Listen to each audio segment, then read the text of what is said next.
Hi, ladies and gentlemen, Ben Moody, actually doing a great job on the AT&T phone, stepping up, leaving behind the counter where he is a great cook here at the Brighton Hot Dog Shop, making the chili dogs, and you got to try a cheeseburger with everything, and chili and cheese fries, wedding soup, chili, a milkshake, and there was actually a milkshake here a little while ago, and of course the best cup of coffee, Mr. Papa. Frank, you're absolutely right. It doesn't get any better than this. Dave Pasquale, we're going to talk the betting line of the Super Bowl, and then Dave and I are going to come back for one more talking about, is it really possible to bring middle-class jobs back and entrepreneurialism in America? How about the Petrucci brothers?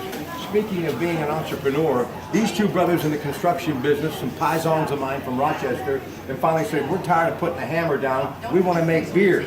And we told you about that earlier tonight with Jay Woolley, a little Rosalind's Candy, a little Hollow Grounds Coffee, and they got Lion's Beer. It's incredible, it's from Petrucci Brothers, and ladies and gentlemen, you need to check them out. But also coming up, we'll talk about Mr. Norwich, of course, the Supreme Court selection of Mr. Donald Trump, and again, more about manufacturing, why a lot of people just don't think it is possible. We'll talk to that man about that in just a little bit. The betting line, the last we looked at, is 3 in favor of New England. So if Atlanta's so high flying and they put up almost 34 points a game, you know there's going to be a lot of points scored. Why are there not many points as far as point spread in this game here? Well, I think most people are keyed into the fact that Atlanta's got a pretty good football team. Matt Ryan is probably right on the coattails of Tom Brady, if not actually. He's good, he's consistent. Finally, we need to get our photographer a little closer here because Mr. Pasquale, kind of a little soft-spoken, big crowd here tonight. Go ahead. Okay, finally, he's got a team around him. I think that line should be the other way around.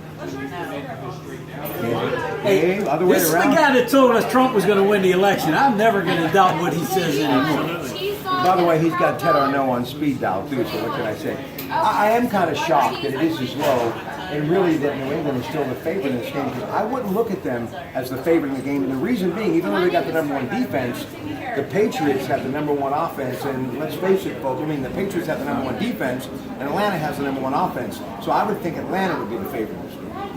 Yeah, Rob, one of the things that we talked about in an earlier video tonight was, all season long as we were kind of trying to predict games, Atlanta seemed to be one of those teams that you never really felt all that warm and fuzzy about. They were there, but going into the season, maybe they weren't enough of a favorite in games to really look for a team that was going to be as good as they turned out to be at the end of the season. We were criticizing with our buddy Teddy Arnell. He hated Matty Ice early in the year, and Matty turns into being really the league MVP and the guy that's just outstanding.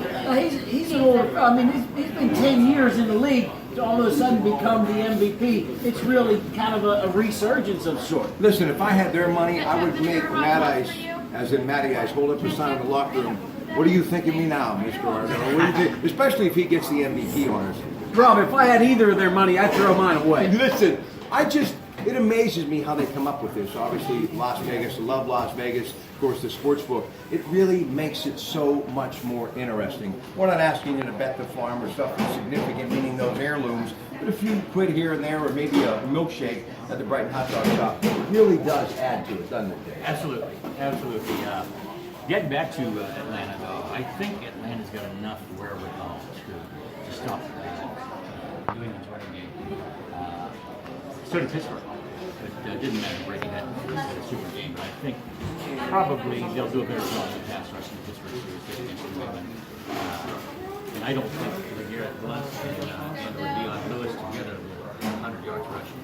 Well, a couple of guys that my son and I were talking about the other day, Keanu Neal and Deion Jones, could be a big factor for the Falcons stopping that. Yeah, and like we talked about earlier, a bunch of no-name guys on both of these defenses. They don't make their bones, so to speak, becoming famous on defense. They do what they are supposed to do. They stay in their lanes. They contain what they have to contain. They don't need to make big sacks, big fumble type plays. All they need to do is stay where they are and let their offense take over. It's almost a bend don't break philosophy. Just do what you can on defense and let our offense get back into the football. Yeah, I think they have enough of a secondary to take care of Edelman and And I don't think Hogan's going to have the kind of game he had against the Steelers. Hey, but how about that kid out of Monmouth University playing the game of his life against the Steelers? You know, and if you don't do anything else the rest of your life, we'll have a cold beer or two about 10 years down the road. You'll still be a hero. That's a big deal. That's a big deal. Exactly. One of those glory days type games. You know? I mean, but here's the other thing about Brady. He just has ability to adapt. And if they do shut the running game down, which I don't think they're going to, they'll find a way to get the kid from Pitt, Deion Lewis, out of the backfield, get him the ball. Speaking of Pitt, news tonight, and he just got it from one of his Panther connections. Go ahead. Sean Watson, offensive coordinator, been hired by the Pitt Panthers, coming off of a really just a job as a quality control coach, but now going to be in and taking over the helm of hopefully picking up where Matt Canada left off. An exciting guy, but not a young guy. 57 years old, been an offense coordinator at 4 major college programs, including the University of Texas. So we do wish him a lot of luck, and we welcome him to the Panther family. That's good news. And I also think that you have to understand the thing about Atlanta, too. They've had 5 offensive linemen that have started the entire season, haven't missed, so there's a lot of stability there, too. So I think that the defense that is rated number 1 is going to have a little difficult time, but these guys really do how to play. And you got Alex Mack, who's a great run blocker as well, too. So I just think it's going to be a much lower scoring game than people think. As much as I do want New England to win, because I'm a Belichick fan and a Brady fan, I want them to win it all the time, because that's what records are all about, to be broken. I still think Atlanta has got a lot at stake in this game, and I think they can really make it interesting up till the final minute. Well, I like Brady and Belichick too. We're in the minority there.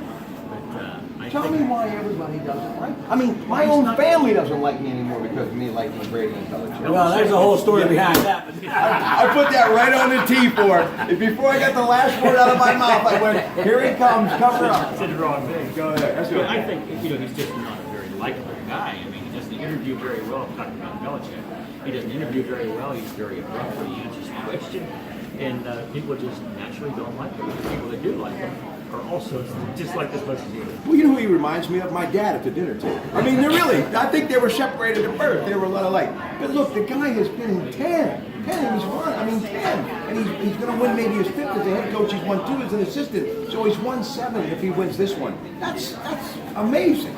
And you can criticize all you want when he was with Cleveland, you know. Of course, he didn't have anything around him. He was at Cleveland, but he was a much younger coach. He's a much more mature man and a more mature coach than he was when he was in Cleveland.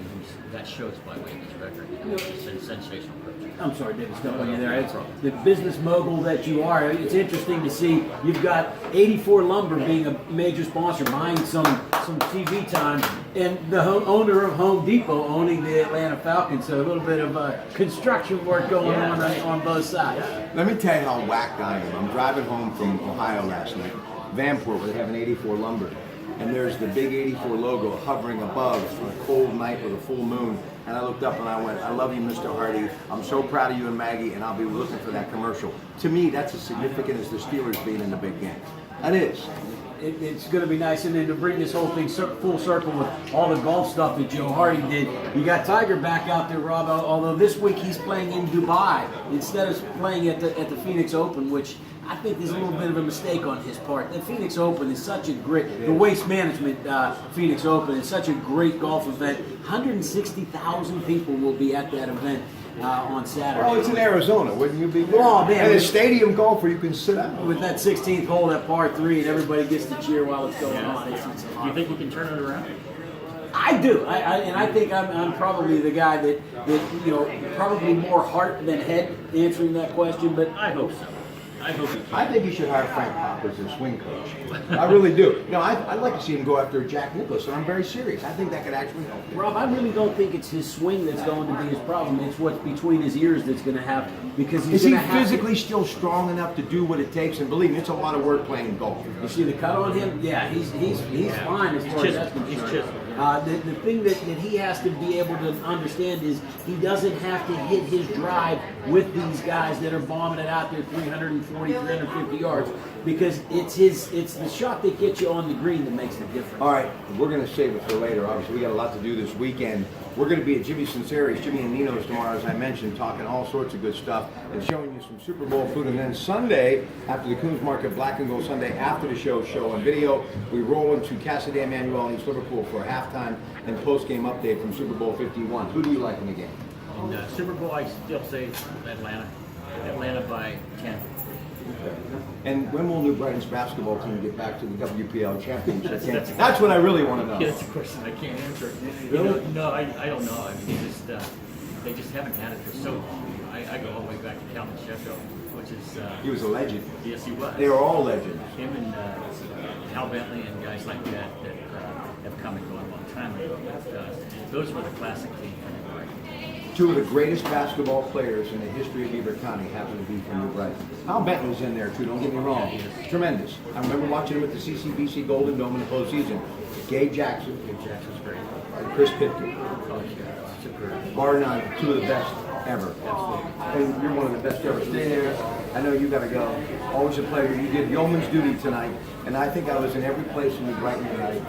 Spent most of my life in tonight. This has been incredible. I've never done this before. There should be some sort of tote board to go to. It's been like a telethon, a marathon. It has, but it's been fun. All right, don't forget, big week, rest of the week with us out in video land and also on the radio. The world premier radio station is Radio 1020, dedicated Coons Market Black and Gold Sunday Show. Dave and I back in a moment talking middle class. Can you really bring it back? Next.